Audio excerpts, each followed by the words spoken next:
네, 이번엔 정치권 상황 보겠습니다. 새 정부가 출범하고 원내 사령탑이 바뀐 뒤 여야 원내대표가 만나 쟁점 현안을 논의할 예정입니다. 이런 가운데 김민석 총리 후보자의 인사청문회 특위 여야 간사 회동이 열렸지만 40분 만에 빈손으로 마무리됐습니다. 국회 취재기자 연결합니다. 윤흥송 기자. 네, 국회입니다. 네, 민주당 김병기 신임 원내대표는 처음으로 진행한 오늘 원내대표 회의에서 어떤 걸 강조했습니까? 네, 민주당 김병기 원내대표는 먹고 사는 문제부터 먼저 해결하겠다며 국민이 체감할 수 있는 민생회복 지원금 형태의 추경을 빠르게 집행하겠다고 강조했습니다. 또 취임 직후 공언한 상법 개정안 역시 공정한 시장 질서와 이른바 코스피 5천 시대를 여는 출발점이라며 신속한 처리를 약속했습니다. 이어 민주당 제2기 원내 지도부의 당면 과제는 내란의 완전한 종식이라면서 3대 특검으로 사회 정의를 바로 세우겠다고 말했습니다. 특히 검찰의 늑장 수사와 법원의 내란 비호 때문에 내란 사태 주범인 김용현 전 국방부 장관 등의 구속기간 만료가 임박했다며 특검의 신속한 수사를 촉구했는데요. 직접 들어보겠습니다. 검찰은 지난 6개월 내내 늑장 수사로 일관했고 결국엔 추가 기소도 하지 않았습니다. 내란 특검은 빠르고 철저한 수사로 내란 주범들의 탈옥을 막고 정의를 바로 세워주시기 바랍니다.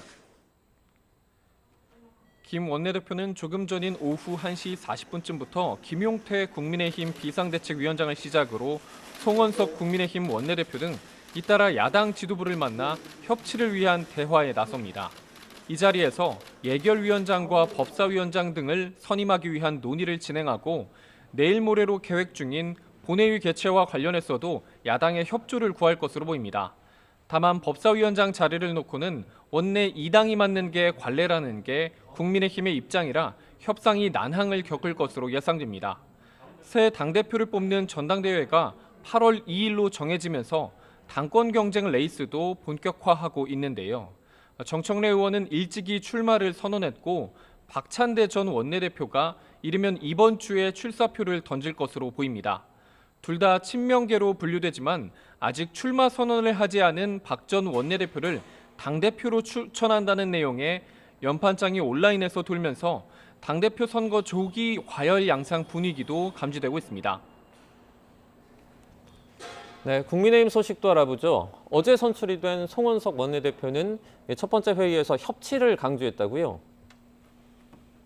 네, TK 출신으로 1차 투표에서 과반을 득표하며 제1야당 사령탑을 맡게 된 송원석 원내대표는 첫 주재회의에서 협치에 방점을 찍었습니다.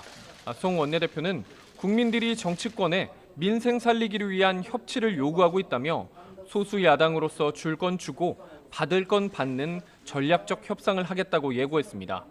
그러면서도 야당의 본령은 비판과 견제라면서 국정 발목 잡기가 아닌 합리적 비판과 정책 제시를 통해 수권 정당의 자격을 되찾겠다고 강조했습니다.